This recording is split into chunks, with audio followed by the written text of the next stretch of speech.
All right, we're live. So, hey, everybody, this is Andrew Martin. You guys are on Facebook, YouTube, everywhere else that this is being streamed live. Shouts out to the Hell on Wheels Facebook group. I am sitting with the great, soon to be great Hall of Fame ex hockey player, Wayne Gretzky's maid. Uh, Actor Phil Burke. What's up, dude? Mr. Martin, it's always great and a pleasure to see your face, and I'm happy to be here. And thank you so much. Hello to everybody out there, and giving us your time, and hopefully we'll give you a few nuggets and make this a little entertaining for you. All right, dude. So here we go. I know I didn't even know what part of the globe you were living in. So, I'm in Arkansas. So I'm thinking 8 o'clock, 8 o'clock. And, Yeah. and so time zones suck. And so, for those people that stayed up and got some coffee, you're in for a wild ride. The last time me and Phil talked was the beginning, middle of COVID. Um, and we were all shut down. Like literally, Phil, you were up in California, shut down, playing golf. Yes, I was. I was lucky enough to be with my buddy Big Tall Dan, and he had a wonderful setup, and I just kind of fell into it. We were doing this movie that's about to come out, actually, Apache Junction. And on March 17th, they completely shut us down. We had choppers flying over the set, and there only been I think 2 weeks of shooting, and we had 2 more weeks, or at least 10 days to go. And I was going to go back to New York initially, and then me and my buddy, one of my best buds, Dan, Big Tall Dan, uh, we were uh, we were talking hockey as we usually do. We're big Leaf fans, and he was like, "What are you going back into?" At the time, New York was horrible. He's like, "Why are you going into the red zone? Hang a Larry on the bird and fly into Palm Springs, and you can stay with me at my gaff." And so we did. So we spent 2.5 months there, and we made the most of it. There's definitely worse places that people will hold up, so we were very grateful, very fortunate. Did you And guys ever? Did you guys ever finish that putt putt golf course? yeah, we did a few. We actually did. We did, man. We had a few. We had a few videos that you're welcome to try out. And if anybody's got a few minutes, it's the Phil Burke Pandemic Putt Putt International Invitational Classic. We have our own YouTube channel. I believe not too long ago we actually hit double digits in subscribers. Now, whether that was just hearsay, that's part of the rumor mill, I don't know. I haven't checked it out in the last little while, Mm-hmm. uh, but supposedly, I believe we just hit 10 subscribers, so it's a big deal in YouTube land. Dude, And we're gonna. there's a lot of great golf, a lot of great putt putt happening there. We did another one in Hollywood when I was there for my citizenship a few months ago.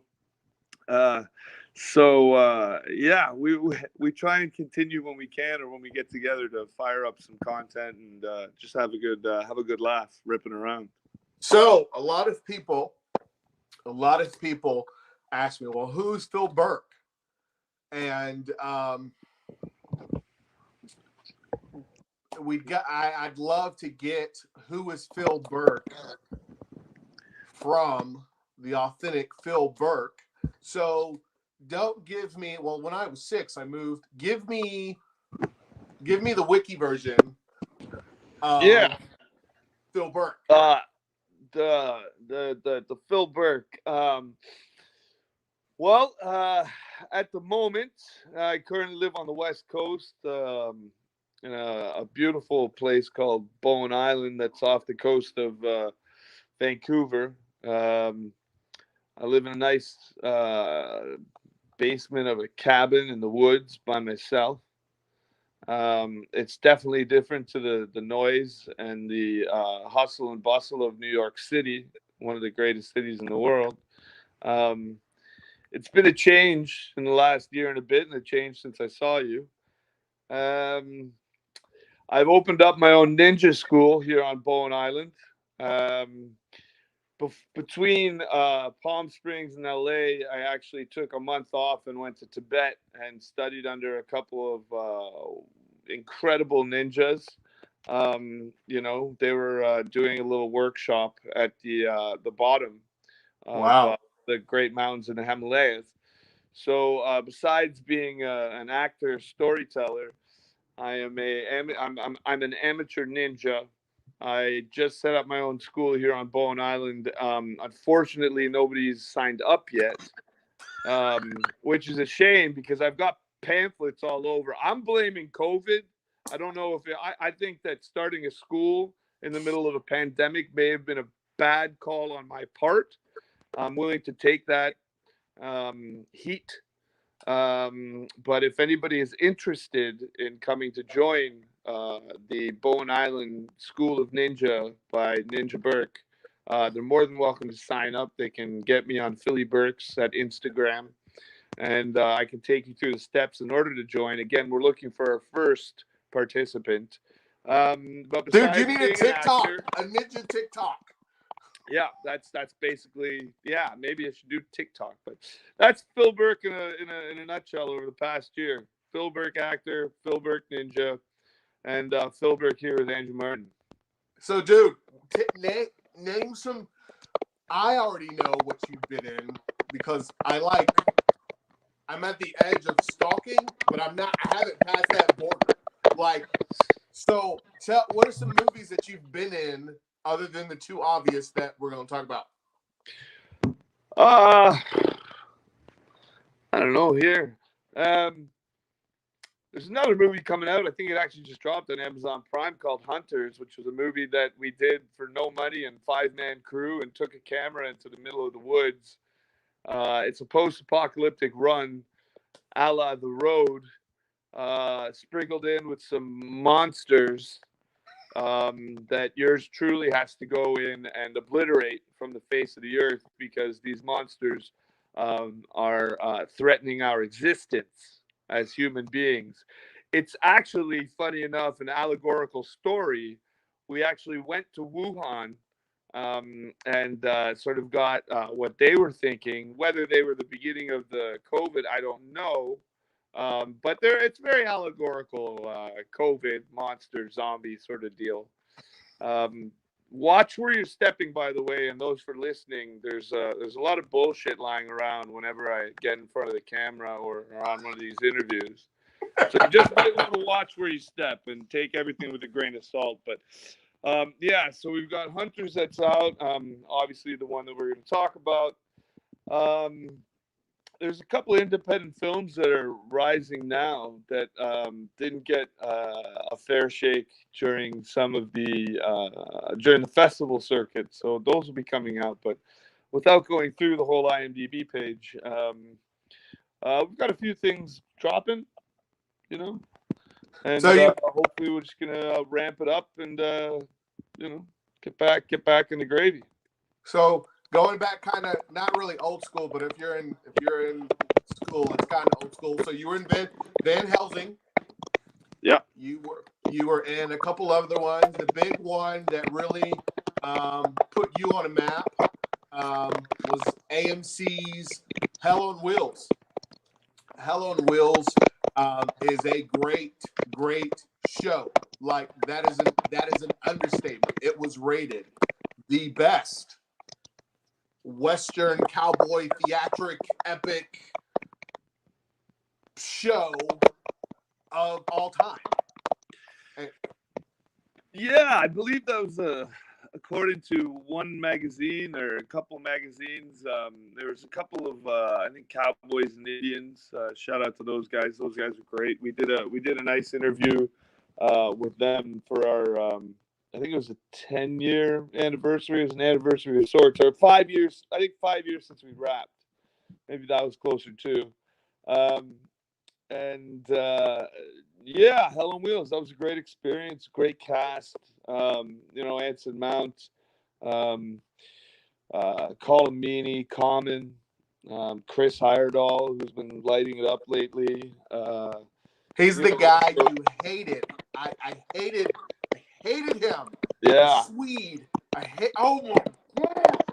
Which is just a testament to how good of an actor Chris Heyerdahl is. So, we had a great time and a great crew there, and it was a great time in my life, and I wouldn't change it for the world.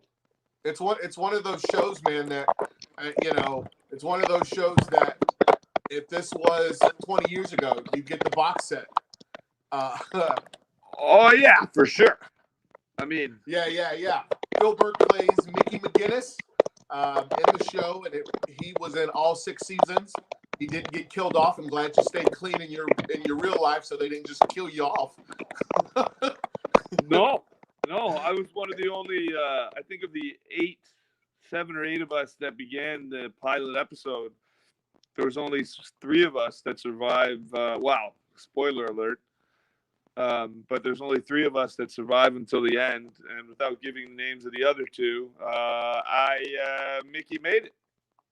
Mickey made it. He followed his dream, and I'm hoping that enough people will scream for a revival. One of my favorite shows back in the day was Prison Break. Oh, right. And so they ended at season 4 or 5. But there was just the public cried for a revival, and so they ended up making a season. They made a season 6, but it's like they kind of just threw it all together. Like the main character dies, and people got pissed. Like, why did he die? And so yeah. Hey man, I'd be down. Listen, I've been advocating since at least season 3. That there should be a spinoff called Mickey P.I. and he should be like Angela Lansbury in Murder, She Wrote, or Endeavor Morse in Morse or Endeavor. Man, I'll even take Poirot. I love him. And I think Mickey P.I., as he goes to San Francisco, he completely transforms himself into this film noir type, sort of frontier detective, almost a la Steve McQueen and Wanted Dead or Alive. And he just kind of goes in, he solves mysteries, and he might kill some people on the way. I mean, I don't know. Who knows? Dude, you should have Mickey P.I. He carries one of those old 45s on his hip, like that was given to him by his uncle, who was like he was a beat cop, and he careered in the same town that his nephew. Yes. I'm all in. I mean, at the moment, we haven't really hit the writer's room, so all options and story ideas are being taken in. So that'll definitely be on the board, Andrew. I appreciate that. I'll let the rest of the writers know. Hold on, let me check with the writer's room. Hey, guys, did you hear that last one? Did you hear that last story? I got to get some more writers. Oh, my gosh. Yeah. So COVID and your career, just the industry in general, like how did that affect you as an actor, or just the industry? How, we went COVID, we shut down, everything is starting to pick back up. How is it affecting actors like you and friends that you talk to that are in the industry? Like, is it harder to find roles because of COVID, or? I think that it definitely slowed the industry down. I mean, to say the least, it slowed everybody's industry down. Mm-hmm. Some were more fortunate than others, and God bless everybody who is making it through this and made it through, and we're getting through it because we're still in the midst, I think. Yeah. But it did. It slowed down the industry. Things are picking up a little bit now. There's definitely more auditions coming through. There's more production showing up. So I think that's a great sign.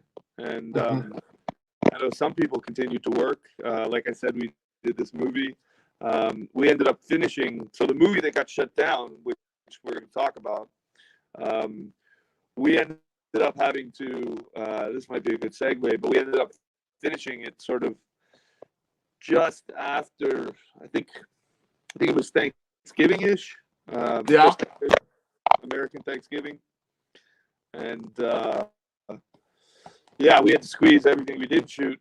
That was 2 weeks into about 5 days. Well, we can talk about that with you, you know. Yeah, dude, let's segue. So you have this new movie coming out. I saw the trailer.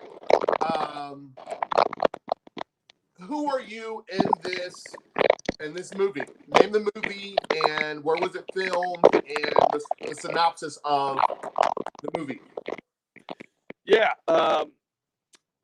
So my character, without completely giving it away, is hot on the tail of Stuart Townsend, who plays our lead, Jericho, and it's an old Western story. Guy shows up in town, gets involved with the wrong people.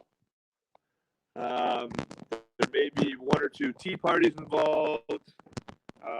By tea parties, I mean a lot of gunslinging and death. Yeah. There's a lot of patty cake going around, and by patty cake, I mean people getting the lights kicked out of them. So it's definitely got those Western tropes, which are great. And it was an exciting movie. It was a good movie. Part of Trace Atkins is in it. My dude. Thomas Jane is in it. Scout Compton, Ed Marone, directed by a good buddy of mine, Justin Lee. Yeah, we filmed it in Santa Fe initially, and that's where he got shut down. And then when we had to pick up and sort of do reshoots / get the movie done, we did that in Joshua Tree, California. Yeah. On this crazy ranch that these people, lovely, kind of odd, but they basically had a lot of money, bought a lot of land in the middle of nowhere. If you look to your right, there was a meth lab. If you look to your left, there was a meth lab / petting zoo. And then we were sort of in the middle, and they made their own Western town just for parties. Wow. Like, for them and their friends. So they ended up putting this location up for movies, and the producers found it, and so we ended up shooting there. And I remember one day I got lost in a 2-street town, as you do. And I was going from one side of town where we were shooting, and I jumped off my horse, and I was like, oh wow, I guess I took it a little too far, and I'm trying to find my way back again into a 2-street town. And I got lost. I kind of went behind a few of the like the bars and the general store or whatever, and I walked into this, and I was like, oh wow, this is quite the prop department. And I started looking at things and turning things over. Next thing you know, this old German guy comes across. What are you doing? This is off bounds. You are not allowed. Not allowed. This is not for the movie. Not for the movie at all. Please, exit my shop. Exit my shop. And I just thought it was where the props department was, man. Like he had all this Western gear, and my horse is posted out back. I've got no way to get back to him. I mean, there's only 2 streets. I'm already lost.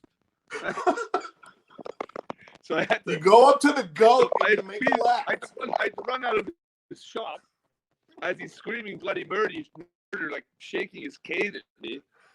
But I think it was a cane. It could have been an old, Western rifle, to be honest.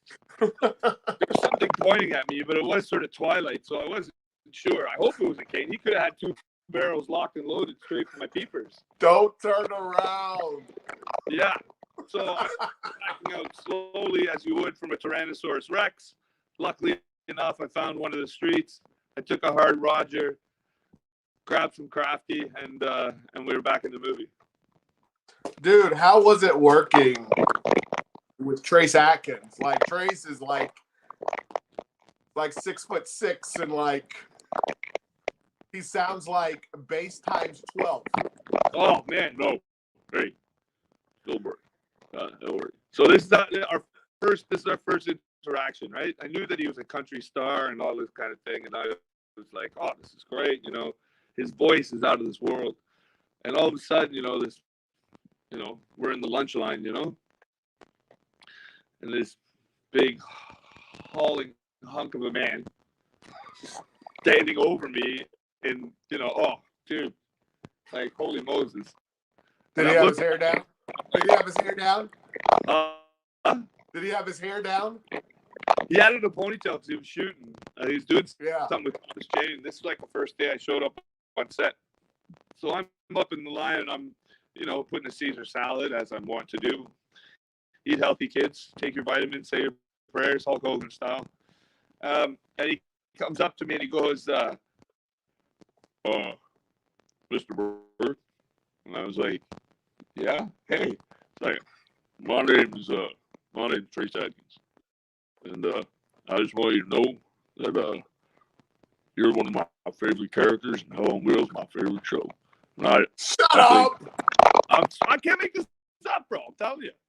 And then he goes, I just wanted to say, I really respect your work, and I'm really happy you're on this movie with us. And I hope we can play around a little bit together. And I'd like you to introduce my wife. And he introduced his wife, and she's in the movie as well. And he was great, man. Like, he was just such a cool dude. And I was like, oh, thanks very much. Really appreciate it. And he's like, thanks. And so we had lunch together, and he just, we just started talking some stuff, and we just sort of had a little chit chat. And he couldn't be the nicest, most loveliest, wonderful, wonderful guy. And it was a lot of fun. I don't think we ended up having a scene together because everything got squished. Again, because of COVID. Without ruining the movie, I had a bunch of scenes that were very True Grit like, where I was, on horseback and sort of stalking the main character, and we had a whole layout, to be like, 2 days of shooting this, great scene, and that was sort of mapped out. But again, we had to put everything in 5 days. So a lot of those scenes are now adjusted, and they may or may not have all ended up in a bar. Yeah. You brought up True Grit. They should have had this moment where I haven't seen the movie, but you have your reins in your mouth and you're chasing this guy. Just total True Grit, Rooster Cogburn. Yeah, it was very much like I think in the original it's Robert Duvall, but where they're chasing John Wayne, and I think in the remake it was Barry Pepper. So that's kind of like my character in this, but again, a very truncated version just due to circumstances, pandemic, location, all the variables that go with filmmaking. Sometimes you just got to get it done no matter what, and you're lucky enough to get the location, and you just got to put the film in the can. Yeah. So, dude, I'm trying to wrap this up. Dude, I am super excited of doing this. I know we were playing ping pong back and forth. Shouts out to your fans on the Hell on Wheels Facebook group. Every actor has one movie that really shows his character, his overall, like, his abilities as an actor, you know, and it's just the sky's the limit from there. And I know you've had stuff before Hell on Wheels, but dude, like that was a show. I honestly think that's your foundation. So when somebody random sees Phil Burke, like if that was his rookie year, like the sky is the limit for you, man. Once we get out of this, I appreciate you saying that. Yeah, the sky's the limit, brother, man. It's just there's so much emotion in that show, and I can't wait for Apache Junction. It's it may be out. Is it out? I think it's September 24th. I think it's in theaters, and I don't know if they're doing the whole straight to streaming thing as well. I'm not sure about that, but dude, you know, hey, we'll see how it goes. And then I was doing a lot of theater between Hell on Wheels and now when we could do theater. So hopefully we'll get a nice great gig like that, and we're working on it. We've been very close. There's still some irons in the fire. We're still pinned for a few upcoming projects. So if those fall our way, we won't be far off from seeing a nice run again. You know. Yeah, man. Hey, well, I know you just got to the house, and I'm super excited we got to do this. Call me. Well, don't call me. Call him. He'll call me. We're gonna have to do something. And then to the Hell on Wheels Facebook group, in my opinion, Common shouldn't have died because Elam and his girl, they should have rode off into the sunset. Mr. Bohannon, dude, I met a guy. There's a guy on my Facebook. His last name is Bohannon. That's awesome.